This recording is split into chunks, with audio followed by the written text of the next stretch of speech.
Qizlar bugun ujinga kecha mana bu iliklik go'shtni periprava qilib qo'ygan edim kechqurun.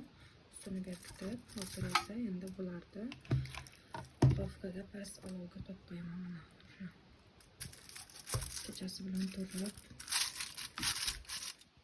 yoniga bir dona chesnokdan qo'yib, o'zi ustini folga bilan yopib, past olovga qo'yib qo'yaman. O'zi sekin tayyor bo'ladi. Iliklari chiqib, suvlari chiqib. Qizlar, go'shtim ham tayyor bo'ldi.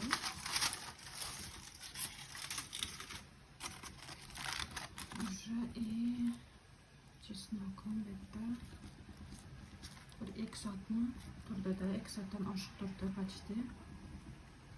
Yumshoqqina bo'lib chiqdi xulosam. Mana go'shtni oldiga shunaqa ris bilan pure qildim.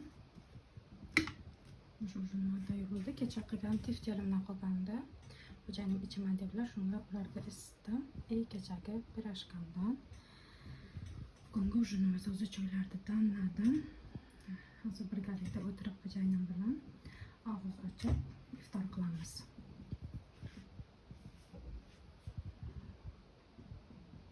Ujinni qabuli, posudalarni yuvib, bolajonlar tinchitib, desertga shunaqa bananlik shokolad tayyorladim. Уже qotib bo'ldi hozir. Choy bilan ichishga.